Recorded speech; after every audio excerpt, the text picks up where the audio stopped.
just something about a Les Paul paired up with a good old Proco Rat that is perfect for just filthy rock tones.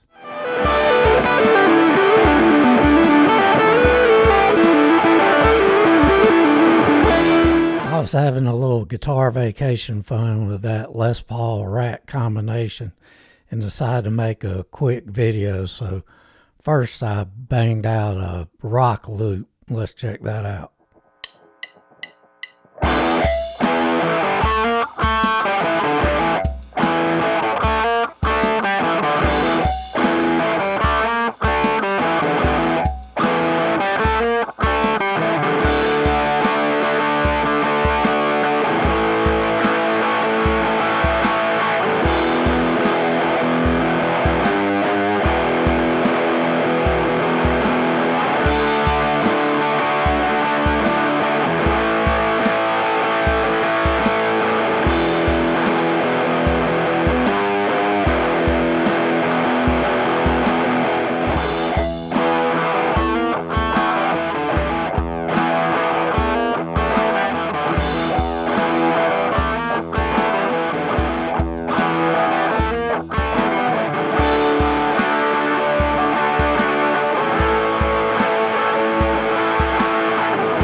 Obviously, this is a loop and not a mixed track, so there's rat on top of rat on top of rat.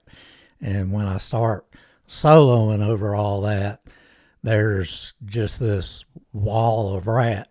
But when I boost the volume up of that solo part just a little bit, it shows how the rat cuts through even in the sonic space where everything's coming from a rat.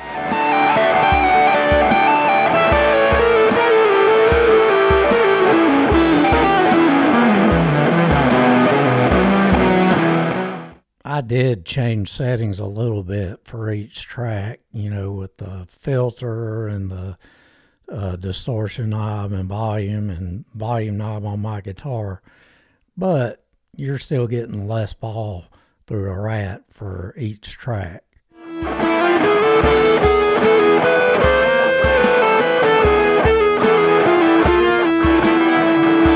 Now through that wall of Les Paul rat tones, you hear the solo, and like I said earlier, it's not a well mixed track, it's a loop.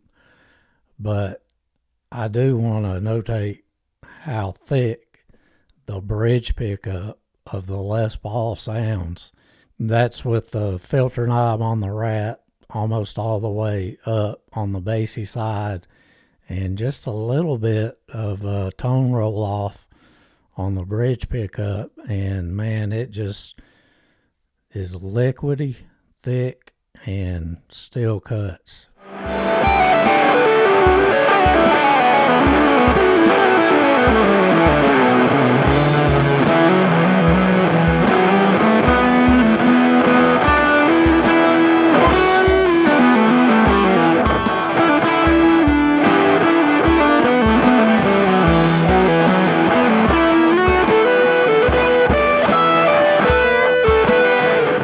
I think just the solos even poking out in this jumble of rat tones illustrates what the rat is good at. It's that mid-range forward, cut off some of the low end, and it suits the Les Paul perfectly.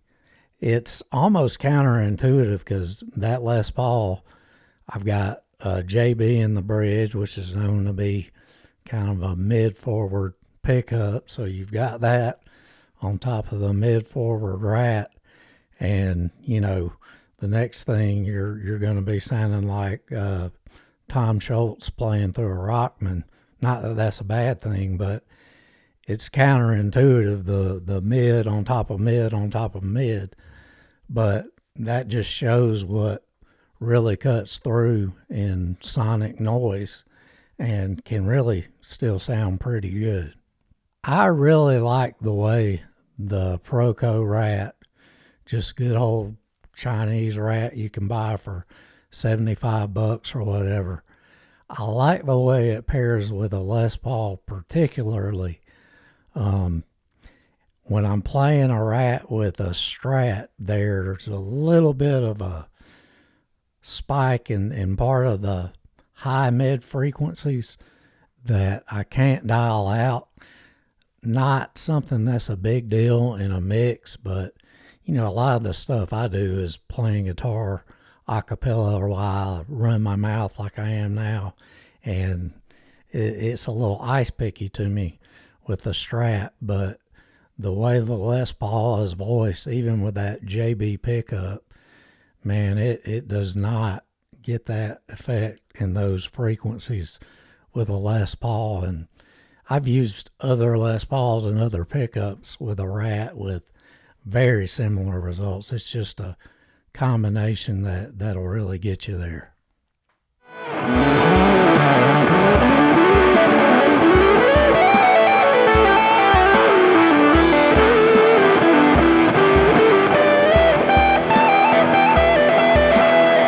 What the Rat Les Paul combination really illustrates is something you can get from a Rat with any guitar. It just may pair up not as good or differently. The Rat is smooth, but still the perfect amount of raunch on top that just really makes a great rock tone. Whether you want to employ that for doing a kind of filthy rhythm deal or using it to peek out in the mix in a solo context, a Rat will do it. No mods needed.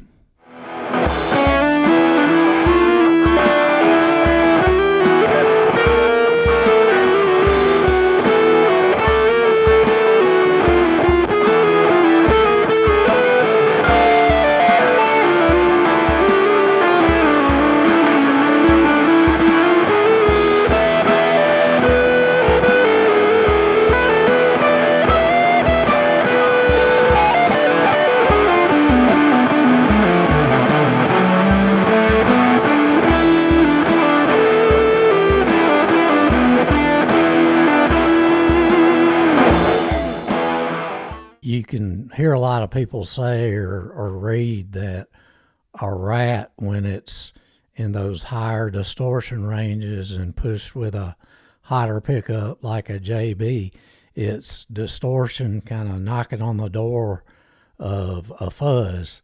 And really where I feel that is when you're on the lower frequencies, because the Rat is shaving off the really boomy stuff, which is part of what helps it cut through, but it's compressing those low notes like on the E string and the A string. When you're playing single notes, you can really feel it compress those like a thing you feel from a good fuzz. And that kind of feedback from a pedal, to me as a guitar player, just feels really good. It's a feel thing, but it's satisfying.